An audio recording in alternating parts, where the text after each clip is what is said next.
मेरे प्यारे देशवासियों, आप सभी को नमस्कार, कोटि कोटि नमस्कार। और मैं कोटि कोटि नमस्कार इसलिए भी कह रहा हूं कि 100 करोड़ वैक्सीन डोज के बाद आज देश नए उत्साह, नई ऊर्जा से आगे बढ़ रहा है। हमारे वैक्सीन कार्यक्रम की सफलता भारत के सामर्थ्य को दिखाती है, सबके प्रयास के मंत्र की शक्ति को दिखाती है। साथियों, 100 करोड़ वैक्सीन डोज का आंकड़ा बहुत बड़ा जरूर है, लेकिन इससे लाखों छोटी छोटी प्रेरक और गर्व से भर देने वाली अनेक अनुभव, अनेक उदाहरण जुड़े हुए हैं। बहुत सारे लोग पत्र लिखकर मुझसे पूछ रहे हैं कि वैक्सीन की शुरुआत के साथ ही कैसे मुझे यह विश्वास हो गया था कि इस अभियान को इतनी बड़ी सफलता मिलेगी। मुझे ये दृढ़ विश्वास इसलिए था क्योंकि मैं अपने देश के लोगों की क्षमताओं से भली भांति परिचित हूं। मैं जानता था कि हमारे हेल्थ केयर वर्कर्स देशवासियों के टीकाकरण में कोई कोर कसर नहीं छोड़ेंगे। हमारे स्वास्थ्य कर्मियों ने अपने अथक परिश्रम और संकल्प से एक नई मिसाल पेश की। उन्होंने इनोवेशन के साथ अपने दृढ़ निश्चय से मानवता की सेवा का एक नया मानदंड स्थापित किया। उनके बारे में अनगिनत उदाहरण है जो बताते हैं कि कैसे उन्होंने तमाम चुनौतियों को पार करते हुए अधिक से अधिक लोगों को सुरक्षा कवच प्रदान किया। हमने कई बार अखबारों में पढ़ा है, बाहर भी सुना है कि इस काम को करने के लिए हमारे इन लोगों ने कितनी मेहनत की है। एक से बढ़कर एक अनेक प्रेरक उदाहरण हमारे सामने हैं। मैं आज मन की बात के श्रोताओं को उत्तराखंड के बागेश्वर की एक ऐसी ही एक हेल्थ वर्कर पूनम नौटियाल जी से मिलवाना चाहता हूं। साथियों, ये बागेश्वर उत्तराखंड की उस धरती से है जिस उत्तराखंड ने 100% पहला डोज लगाने का काम पूरा कर दिया है। उत्तराखंड सरकार भी इसके लिए अभिनंदन की अधिकारी है, क्योंकि बहुत दुर्गम क्षेत्र है, कठिन क्षेत्र है। वैसे ही हिमाचल ने भी ऐसी कठिनाइयों में 100% डोज का काम कर लिया है। मुझे बताया गया है कि पूनम जी ने अपने क्षेत्र के लोगों के वैक्सीनेशन के लिए दिन रात मेहनत की है। पूनम जी नमस्ते। सर प्रणाम। पूनम जी, अपने बारे में बताइए जरा देश के श्रोताओं को। सर मैं पूनम नौटियाल हूँ। सर मैं उत्तराखंड के बागेश्वर डिस्ट्रिक्ट में चामी कोराली सेंटर में कार्यरत हूँ। सर मैं एक एएनएम हूँ। पूनम जी, मेरा सौभाग्य है, मुझे बागेश्वर आने का अवसर मिला था। वो एक प्रकार से तीर्थ क्षेत्र रहा है, तो वहाँ पुरातन मंदिर वगैरह भी मैं बहुत प्रभावित हुआ था। उस सदियों पहले कैसे लोगों ने काम किया होगा। हाँ जी सर। पूनम जी, क्या आपने अपने क्षेत्र के सभी लोगों का वैक्सीनेशन करवा लिया है? हाँ जी सर, सभी लोगों का हो चुका है। आपको किसी प्रकार की दिक्कत का भी सामना करना पड़ा क्या? हाँ जी सर। सर हम लोग जैसे बारिश होती थी वहाँ पे और रोड ब्लॉक हो जाती थी सर, नदी पार करके गए हैं सर हम लोग ना। और सर घर घर गए हैं, जैसे NSCDC के अंतर्गत हम लोग घर घर गए हैं जो लोग सेंटर में नहीं आ सकते थे, जैसे बुजुर्ग लोग और दिव्यांग लोग, गर्भवती महिलाएं, धात्री महिलाएं, ये लोग सर। लेकिन वहाँ तो पहाड़ों पर घर भी बहुत दूर दूर होते हैं जी। तो एक दिन में कितना कर पाते थे आप? सर किलोमीटर के हिसाब 10 किलोमीटर, कभी 8 किलोमीटर। खैर, ये जो तराई में रहने वाले लोग हैं उनको ये समझ नहीं आएगा कि 8-10 किलोमीटर क्या होता है। मुझे मालूम है पहाड़ के 8-10 किलोमीटर मतलब पूरा दिन चला जाता है। हाँ जी। लेकिन एक दिन में, क्योंकि बड़ा मेहनत का काम है और वैक्सीनेशन का सारा सामान उठा करके जाना, आपके साथ कोई सहायक रहते थे कि नहीं? हाँ जी, टीम मेंबर हम लोग 5 लोग रहते सर ना। हाँ। तो उसमें डॉक्टर हो गए, फिर एएनएम हो गई, फार्मासिस्ट हो गए, आशा हो गई और डाटा एंट्री ऑपरेटर हो गए। अच्छा, वो डाटा एंट्री वहाँ कनेक्टिविटी मिल जाती थी या फिर बागेश्वर आने के बाद करते थे? सर कहीं कहीं मिल जाती, कहीं कहीं बागेश्वर आने के बाद करते थे हम लोग। अच्छा, मुझे बताया गया है पूनम जी कि आपने आउट ऑफ द वे जाकर लोगों का टीका लगवाया। ये क्या कल्पना आई आपके मन में, विचार कैसा है और कैसे किया आपने? हम लोगों ने पूरी टीम ने संकल्प लिया था कि हम लोग एक भी व्यक्ति छूटना नहीं चाहिए, हमारे देश से कोरोना बीमारी दूर भागनी चाहिए। मैंने और आशा ने मिलकर प्रत्येक व्यक्ति के हम लोगों ने गांव वाइज ड्यू लिस्ट बनाई, फिर उसके हिसाब से जो लोग सेंटर में आए उनको सेंटर में लगाया, फिर हम लोग घर घर गए हैं सर। फिर उसके बाद जो लोग छूटे हुए थे, जो लोग नहीं आ पाते सेंटर में। अच्छा, लोगों को समझाना पड़ता था? हाँ जी, समझाया। हाँ जी, लोगों का उत्साह है अभी भी वैक्सीन लेने का? हाँ जी सर, हाँ जी। अब तो सर लोग समझ गए हैं। फर्स्ट में बहुत दिक्कत हुई हम लोगों को समझाना पड़ता था कि ये जो वैक्सीन है सुरक्षित है और असरदार है। हम लोग भी लगा चुके हैं, तो हम लोग तो ठीक हैं, आपके सामने हैं, और हमारे स्टाफ ने सबने लगा लिया है, तो हम लोग ठीक हैं। कहीं पर वैक्सीन लगने के बाद किसी की शिकायत आई बाद में? नहीं सर, ऐसा कुछ नहीं हुआ। कुछ नहीं हुआ जी। सबको संतोष था? हाँ जी। कि ठीक हो गया? हाँ जी। चलिए, आपने बहुत बड़ा काम किया है और मैं जानता हूँ ये पूरा क्षेत्र कितना कठिन है, और पैदल चलना, पहाड़ों पे, एक पहाड़ पे जाओ फिर नीचे उतरो फिर दूसरे पहाड़ पे जाओ, घर भी दूर दूर, उसके बावजूद भी आपने इतना बढ़िया काम किया है। धन्यवाद सर, मेरे सौभाग्य सर आपसे बात हुई मेरी। आप जैसे लाखों हेल्थ वर्कर्स ने, उनके परिश्रम की वजह से ही भारत 100 करोड़ वैक्सीन डोज का पड़ाव पार कर सका है। आज मैं सिर्फ आपका ही आभार व्यक्त नहीं कर रहा हूं, बल्कि हर उस भारतवासी का आभार व्यक्त कर रहा हूं जिसने सबको वैक्सीन, मुफ्त वैक्सीन अभियान को इतनी ऊंचाई दी, कामयाबी दी। आपको, आपके परिवार को मेरी बहुत बहुत शुभकामनाएं।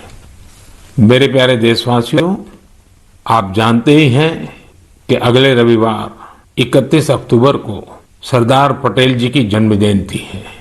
मन की बात के हर श्रोता की तरफ से और मेरी तरफ से मैं लौह पुरुष को नमन करता हूं। साथियों, 31 अक्टूबर को हम राष्ट्रीय एकता दिवस के रूप में मनाते हैं। हम सभी का दायित्व है कि हम एकता का संदेश देने वाली किसी न किसी गतिविधि से जरूर जुड़े। आपने देखा होगा, हाल ही में गुजरात पुलिस ने कच्छ के लखपत किले से स्टैच्यू ऑफ यूनिटी तक बाइक रैली निकाली है। त्रिपुरा पुलिस के जवान तो एकता दिवस मनाने के लिए त्रिपुरा से स्टैच्यू ऑफ यूनिटी तक बाइक रैली कर रहे हैं, यानी पूरब से चलकर पश्चिम तक देश को जोड़ रहे हैं। जम्मू कश्मीर पुलिस के जवान भी उरी से पठानकोट तक ऐसी ही बाइक रैली निकालकर देश की एकता का संदेश दे रहे हैं। मैं इन सभी जवानों को सैल्यूट करता हूं। जम्मू कश्मीर के ही कुपवाड़ा जिले की कई बहनों के बारे में भी मुझे पता चला है। ये बहनें कश्मीर में सेना और सरकारी दफ्तरों के लिए तिरंगा सिलने का काम कर रही हैं। ये काम देशभक्ति की भावना से भरा हुआ है। मैं इन बहनों के जज्बे की सराहना करता हूं। आपको भी भारत की एकता के लिए, भारत की श्रेष्ठता के लिए कुछ न कुछ जरूर करना चाहिए। देखिएगा, आपके मन को कितनी संतुष्टि मिलती है। साथियों, सरदार साहब कहते थे कि हम अपने एकजुट उद्यम से ही देश को नई महान ऊंचाइयों तक पहुंचा सकते हैं। अगर हम में एकता नहीं हुई तो हम खुद को नई नई विपदाओं में फंसा देंगे। यानी राष्ट्रीय एकता है तो ऊंचाई है, विकास है। हम सरदार पटेल जी के जीवन से, उनके विचारों से बहुत कुछ सीख सकते हैं। देश के सूचना और प्रसारण मंत्रालय ने भी हाल ही में सरदार साहब पर एक पिक्टोरियल बायोग्राफी भी पब्लिश की है। मैं चाहूंगा कि हमारे सभी युवा साथी इसे जरूर पढ़ें। इससे आपको दिलचस्प अंदाज में सरदार साहब के बारे में जानने का अवसर मिलेगा। प्यारे देशवासियों, जीवन निरंतर प्रगति चाहता है, विकास चाहता है, ऊंचाइयों को पार करना चाहता है। विज्ञान भले ही आगे बढ़ जाए, प्रगति की गति कितनी ही तेज हो जाए, भवन कितने ही भव्य बन जाए, लेकिन फिर भी जीवन अधूरापन अनुभव करता है। लेकिन जब इनमें गीत, संगीत, कला, नाट्य, नृत्य, साहित्य जुड़ जाता है तो इनकी आभा, इनकी जीवंतता अनेक गुना बढ़ जाती है। एक प्रकार से जीवन को सार्थक बनना है तो ये सब होना भी उतना ही जरूरी होता है। इसलिए ही कहा जाता है कि सभी विधाएं हमारे जीवन में एक कैटलिस्ट का काम करती हैं, हमारी ऊर्जा बढ़ाने का काम करती हैं। मानव मन के अंतर्मन को विकसित करने में, हमारे अंतर्मन की यात्रा का मार्ग बनाने में भी गीत, संगीत और विभिन्न कलाओं की बड़ी भूमिका होती है। और उनकी एक बड़ी ताकत ये होती है कि इन्हें न समय बांध सकता है, न सीमा बांध सकती है और न ही मत मतांतर बांध सकता है। अमृत महोत्सव में भी अपनी कला, संस्कृति, गीत, संगीत के रंग अवश्य भरने चाहिए। मुझे भी आपकी तरफ से अमृत महोत्सव और गीत संगीत कला की इस ताकत से जुड़े ढेरों सुझाव आ रहे हैं। ये सुझाव मेरे लिए बहुत मूल्यवान है। मैंने इन्हें संस्कृति मंत्रालय को अध्ययन के लिए भेजा था। मुझे खुशी है कि मंत्रालय ने इतने कम समय में इन सुझावों को बड़ा गंभीरता से लिया और उस पर काम भी किया। इन्हीं में से एक सुझाव है देशभक्ति के गीतों से जुड़ी प्रतियोगिता। आजादी की लड़ाई में अलग अलग भाषा, बोली में देशभक्ति के गीतों और भजनों ने पूरे देश को एकजुट किया था। अब अमृतकाल में हमारे युवा देशभक्ति के ऐसे ही गीत लिखकर इस आयोजन में और ऊर्जा भर सकते हैं। देशभक्ति के गीत मातृभाषा में हो सकते हैं, राष्ट्रभाषा में हो सकते हैं और अंग्रेजी में भी लिखे जा सकते हैं। लेकिन ये जरूरी है कि रचनाएं नए भारत की नई सोच वाली हो, देश की वर्तमान सफलता से प्रेरणा लेकर भविष्य के लिए देश को संकल्पित करने वाली हो। संस्कृति मंत्रालय की तैयारी तहसील स्तर से राष्ट्रीय स्तर तक इससे जुड़ी प्रतियोगिता कराने की है। साथियों, ऐसे ही मन की बात के एक श्रोता ने सुझाव दिया है कि अमृत महोत्सव को रंगोली कला से भी जोड़ा जाना चाहिए। हमारे यहाँ रंगोली के जरिए त्योहारों में रंग भरने की परंपरा तो सदियों से है। रंगोली में देश की विविधता के दर्शन होते हैं। अलग अलग राज्यों में अलग अलग नामों से अलग अलग थीम पर रंगोली बनाई जाती है। इसलिए संस्कृति मंत्रालय इससे भी जुड़ा एक नेशनल कंपटीशन करने जा रहा है। आप कल्पना करिए, जब आजादी के आंदोलन से जुड़ी रंगोली बनेगी, लोग अपने द्वार पर, दीवार पर किसी आजादी के मतवाले का चित्र बनाएंगे, आजादी की इस घटना को रंगों से दिखाएंगे, तो अमृत महोत्सव का भी रंग और बढ़ जाएगा। साथियों, एक और विधा हमारे यहाँ लोरी की भी है। हमारे यहाँ लोरी के जरिए छोटे बच्चों को संस्कार दिए जाते हैं, संस्कृति से उनका परिचय करवाया जाता है। लोरी की भी अपनी विविधता है, तो क्यों न हम अमृतकाल में इस कला को भी पुनर्जीवित करें और देशभक्ति से जुड़ी ऐसी लोरियां लिखे, कविताएं, गीत कुछ न कुछ जरूर लिखे जो बड़ी आसानी से हर घर में माताएं अपने छोटे छोटे बच्चों को सुना सके।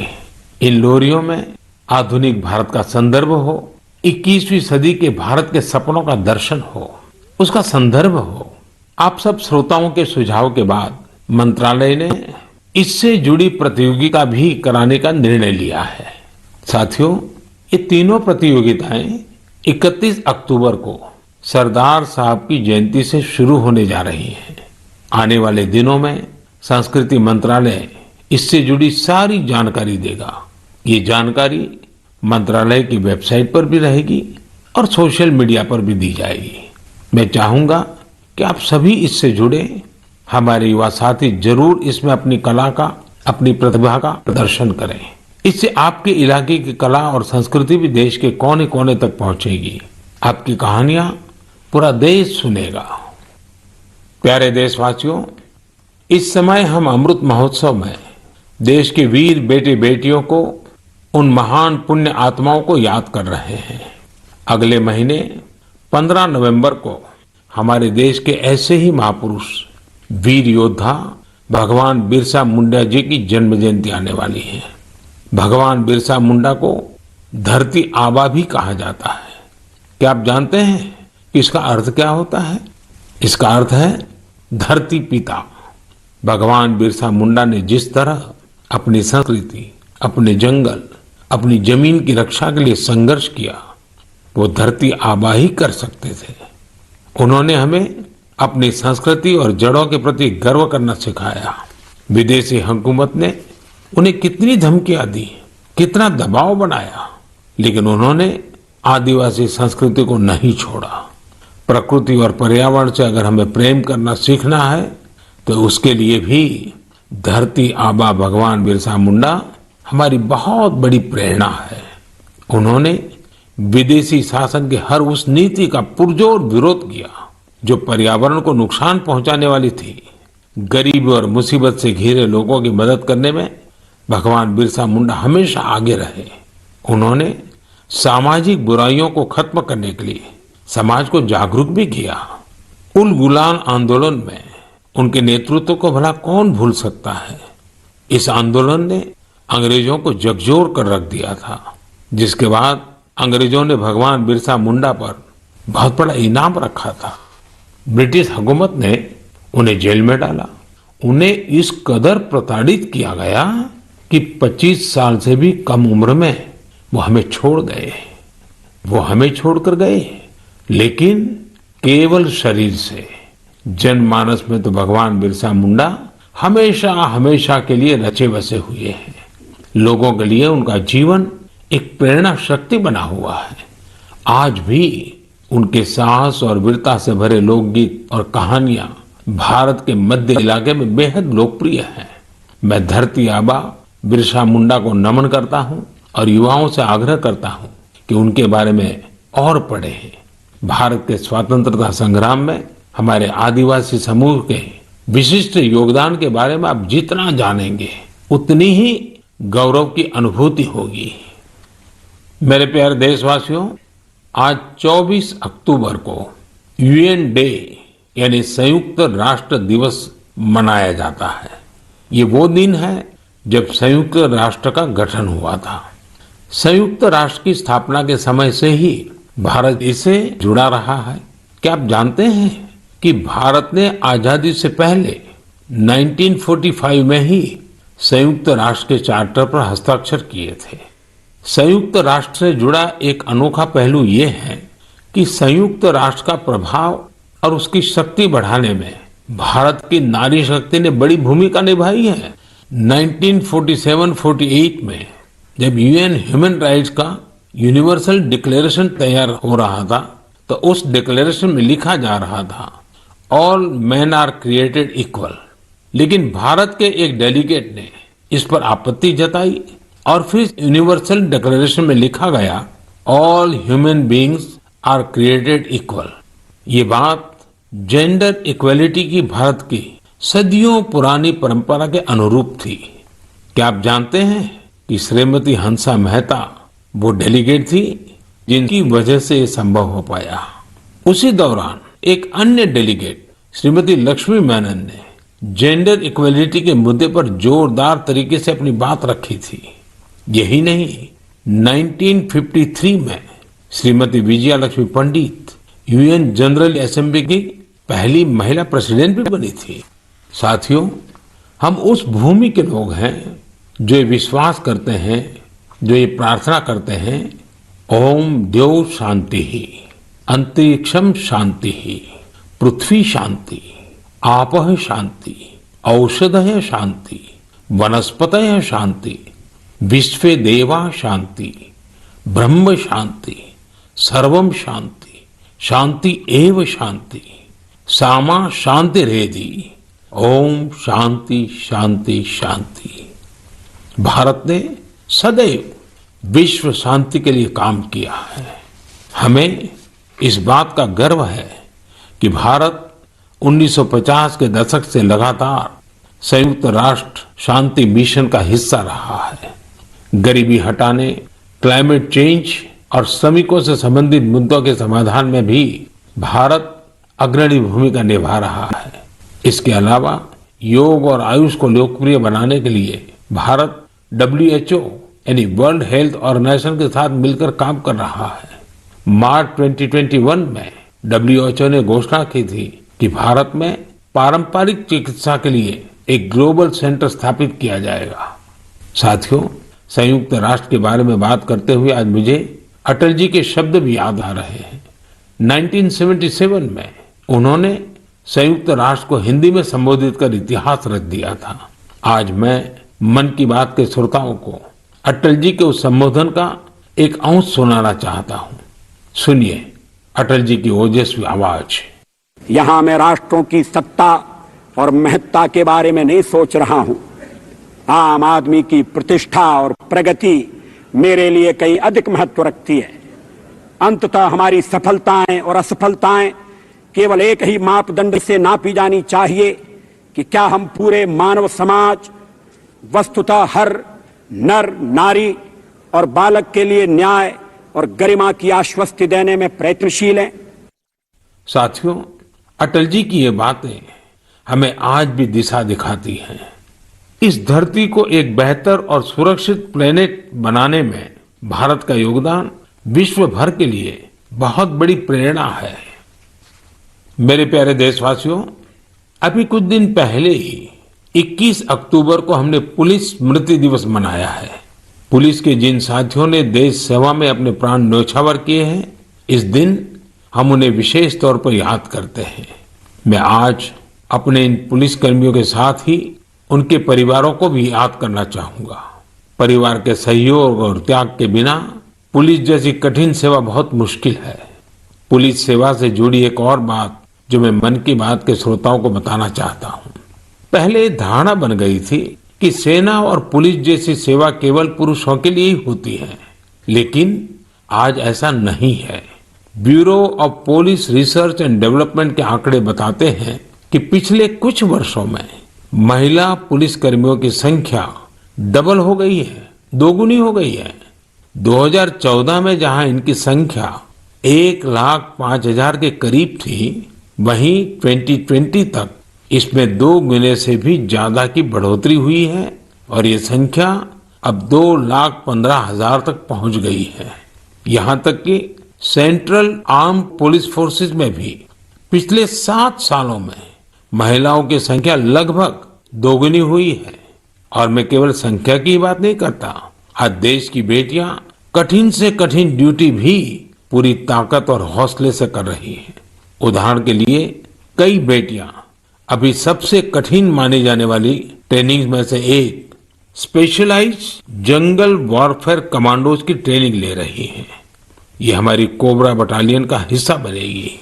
साथियों, आज हम एयरपोर्ट जाते हैं, मेट्रो स्टेशन जाते हैं या सरकारी दफ्तरों को देखते हैं। सीआईएसएफ की जांबाज महिलाएं हर संवेदनशील जगह की सुरक्षा करते दिखाई देती हैं। इसका सबसे सकारात्मक असर हमारे पुलिस बल के साथ साथ समाज के मनोबल पर भी पड़ रहा है। महिला सुरक्षा कर्मियों की मौजूदगी से लोगों में, विशेषकर महिलाओं में सहज ही एक विश्वास पैदा होता है। वे उनसे स्वाभाविक रूप से खुद को जुड़ा महसूस करती हैं। महिलाओं की संवेदनशीलता की वजह से भी लोग उन पर ज्यादा भरोसा करते हैं। हमारी ये महिला पुलिसकर्मी देश की लाखों और बेटियों के लिए भी रोल मॉडल बन रही है। मैं महिला पुलिसकर्मियों से अनुरोध करना चाहूंगा कि वे स्कूलों के खुलने के बाद अपने क्षेत्रों के स्कूलों में विजिट करें, वहां बच्चियों से बात करें। मुझे विश्वास है कि इस बातचीत से हमारी नई पीढ़ी को एक नई दिशा मिलेगी। यही नहीं, इससे पुलिस पर जनता का विश्वास भी बढ़ेगा। मैं आशा करता हूं कि आगे और भी ज्यादा संख्या में महिलाएं पुलिस सेवा में शामिल होगी, हमारे देश की न्यू एज पुलिसिंग को लीड करेगी। मेरे प्यारे देशवासियों, बीते कुछ वर्षों में हमारे देश में आधुनिक टेक्नोलॉजी का इस्तेमाल जिस तेजी से बढ़ा है, उस पर अक्सर मुझे मन की बात के श्रोता अपनी बातें लिखते रहते हैं। आज मैं ऐसे ही एक विषय की चर्चा आपसे करना चाहता हूं, जो हमारे देश, विशेषकर हमारे युवाओं और छोटे छोटे बच्चों तक की कल्पनाओं में छाया हुआ है। ये विषय है ड्रोन टेक्नोलॉजी का। कुछ साल पहले तक जब कहीं ड्रोन का नाम आता था तो लोगों के मन में पहला भाव क्या आता था? सेना का, हथियारों का, युद्ध का। लेकिन आज हमारे यहाँ कोई शादी बारात या फंक्शन होता है तो हम ड्रोन से फोटो और वीडियो बनाते हुए देखते हैं। ड्रोन का दायरा, उसकी ताकत सिर्फ इतने ही नहीं है, भारत दुनिया के उन पहले देशों में से है जो ड्रोन की मदद से अपने गांव में जमीन के डिजिटल रिकॉर्ड तैयार कर रहा है। भारत ड्रोन का इस्तेमाल ट्रांसपोर्टेशन के लिए करने पर बहुत व्यापक तरीके से काम कर रहा है, चाहे गांव में खेतीबाड़ी हो या घर पर सामान की डिलीवरी हो, आपातकाल में मदद पहुंचानी हो या कानून व्यवस्था की निगरानी हो। बहुत समय नहीं है जब हम देखेंगे कि ड्रोन हमारी इन सब जरूरतों के लिए तैनात होंगे। इनमें से ज्यादातर की तो शुरुआत भी हो चुकी है। जैसे कुछ दिन पहले गुजरात के भावनगर में ड्रोन के जरिए खेतों में नैनो यूरिया का छिड़काव किया गया। कोविड वैक्सीन अभियान में भी ड्रोन्स अपनी भूमिका निभा रहे हैं। इसकी एक तस्वीर हमें मणिपुर में देखने को मिली थी, जहां एक द्वीप पर ड्रोन से वैक्सीन पहुंचाई गई। तेलंगाना भी ड्रोन से वैक्सीन डिलीवरी के लिए ट्रायल्स कर चुका है। यही नहीं, अब इंफ्रास्ट्रक्चर के कई बड़े प्रोजेक्ट्स की निगरानी के लिए भी ड्रोन का इस्तेमाल हो रहा है। मैंने एक ऐसे यंग स्टूडेंट के बारे में पढ़ा है जिसने अपने ड्रोन की मदद से मछुआरों का जीवन बचाने का काम किया। साथियों, पहले इस सेक्टर में इतने नियम, कानून और प्रतिबंध लगाकर रखे गए थे कि ड्रोन की असली क्षमता का इस्तेमाल भी संभव नहीं था। जिस टेक्नोलॉजी को अवसर के तौर पर देखा जाना चाहिए था, उसे संकट के तौर पर देखा गया। अगर आपको किसी भी काम के लिए ड्रोन उड़ाना है तो लाइसेंस और परमिशन का इतना झंझट होता था कि लोग ड्रोन के नाम से ही तौबा कर लेते थे। हमने तय किया कि इस माइंडसेट को बदला जाए और नए ट्रेंड्स को अपनाया जाए। इसलिए इस साल 25 अगस्त को देश एक नई ड्रोन नीति लेकर आया। ये नीति ड्रोन से जुड़ी वर्तमान और भविष्य की संभावनाओं के हिसाब से बनाई गई है। इसमें अब न बहुत सारे फॉर्म्स के चक्कर में पड़ना होगा, न ही पहले जितनी फीस देनी पड़ेगी। मुझे आपको बताते हुए खुशी हो रही है कि नई ड्रोन पॉलिसी आने के बाद कई ड्रोन स्टार्टअप्स में विदेशी और देशी निवेशकों ने निवेश किया है। कई कंपनियां मैन्युफैक्चरिंग यूनिट्स भी लगा रही हैं। आर्मी, नेवी और एयरफोर्स ने भारतीय ड्रोन कंपनियों को 500 करोड़ रुपए से ज्यादा के ऑर्डर भी दिए हैं। और ये तो अभी शुरुआत है, हमें यही नहीं रुकना है। हमें ड्रोन टेक्नोलॉजी में अग्रणी देश बनना है। इसके लिए सरकार हर संभव कदम उठा रही है।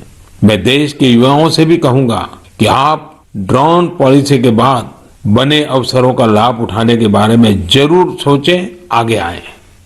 मेरे प्यारे देशवासियों, यूपी के मेरठ से मन की बात के एक श्रोता श्रीमती प्रभा शुक्ला ने मुझे स्वच्छता से जुड़ा एक पत्र भेजा है। उन्होंने लिखा है कि भारत में त्योहारों पर हम सभी स्वच्छता को सेलिब्रेट करते हैं। वैसे ही अगर हम स्वच्छता को हर दिन की आदत बना लें तो पूरा देश स्वच्छ हो जाएगा। मुझे प्रभा जी की बात बहुत पसंद आई। वाकई जहां सफाई है वहां स्वास्थ्य है, जहां स्वास्थ्य है वहां सामर्थ्य है, और जहां सामर्थ्य है वहां समृद्धि है। इसलिए तो देश स्वच्छ भारत अभियान पर इतना जोर दे रहा है। साथियों, मुझे रांची से सटे एक गांव सपारोम नया सराय, वहां के बारे में जानकर बहुत अच्छा लगा। इस गांव में एक तालाब हुआ करता था, लेकिन लोग इस तालाब वाली जगह को खुले में शौच के लिए इस्तेमाल करने लगे थे।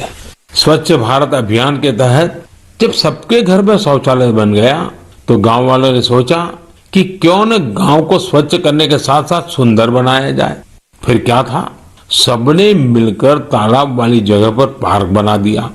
आज वो जगह लोगों के लिए, बच्चों के लिए एक सार्वजनिक स्थान बन गई है। इससे पूरे गांव के जीवन में बहुत बड़ा बदलाव आया है। मैं आपको छत्तीसगढ़ के देऊर गांव की महिलाओं के बारे में भी बताना चाहता हूँ। यहाँ की महिलाएं एक स्वयं सहायता समूह चलाती हैं और मिलजुल कर गांव के चौक, चौराहों, सड़कों और मंदिरों की सफाई करती हैं। साथियों, यूपी के गाजियाबाद के रामवीर तंवर जी को लोग पॉन्डमैन के नाम से जानते हैं। रामवीर जी तो मैकेनिकल इंजीनियरिंग की पढ़ाई करने के बाद नौकरी कर रहे थे, लेकिन उनके मन में स्वच्छता की ऐसी अलग जगी कि वो नौकरी छोड़कर तालाबों की सफाई में जुट गए। रामवीर जी अब तक कितने ही तालाबों की सफाई करके उन्हें पुनर्जीवित कर चुके हैं। साथियों, स्वच्छता के प्रयास तभी पूरी तरह सफल होते हैं जब हर नागरिक स्वच्छता को अपनी जिम्मेदारी समझे। अभी दीपावली पर हम सब अपनी घर की साफ सफाई में तो जुटने ही वाले हैं, लेकिन इस दौरान हमें ध्यान रखना है कि हमारे घर के साथ हमारा आस पड़ोस भी साफ रहे। ऐसा नहीं होना चाहिए कि हम अपना घर तो साफ करें, लेकिन हमारे घर की गंदगी हमारे घर के बाहर हमारी सड़कों पर पहुंच जाए। और हाँ, मैं जब स्वच्छता की बात करता हूं तब कृपा करके सिंगल यूज प्लास्टिक से मुक्ति की बात हमें कभी भी भूलना नहीं है। तो आइए हम संकल्प लें कि स्वच्छ भारत अभियान के उत्साह को कम नहीं होने देंगे। हम सब मिलकर अपने देश को पूरी तरह स्वच्छ बनाएंगे और स्वच्छ रखेंगे। मेरे प्यारे देशवासियों, अक्टूबर का पूरा महीना ही त्योहारों के रंगों में रंगा रहा है और अब से कुछ दिन बाद दिवाली तो आ ही रही है। दिवाली, उसके बाद फिर गोवर्धन पूजा, फिर भाई दूज, ये 3 त्योहार तो होंगे ही होंगे। इसी दौरान छठ पूजा भी होगी। नवंबर में ही गुरु नानक देव जी की जयंती भी है। इतने त्योहार एक साथ होते हैं तो उनकी तैयारियां भी काफी पहले से शुरू हो जाती हैं। आप सब भी अभी से खरीदारी का प्लान करने लगे होंगे, लेकिन आपको याद है ना, खरीदारी मतलब वोकल फॉर लोकल। आप लोकल खरीदेंगे तो आपका त्योहार भी रोशन होगा और किसी गरीब भाई बहन, किसी कारीगर, किसी बुनकर के घर में भी रोशनी आएगी। मुझे पूरा भरोसा है जो मुहिम हम सब ने मिलकर शुरू की है, इस बार त्योहारों में और भी मजबूत होगी। आप अपने यहाँ के जो लोकल प्रोडक्ट्स खरीदें, उनके बारे में सोशल मीडिया पर शेयर भी करें, अपने साथ के लोगों को भी बताएं। अगले महीने हम फिर मिलेंगे और फिर ऐसे ही ढेर सारे विषयों पर बात करेंगे। आप सभी का बहुत बहुत धन्यवाद। नमस्कार।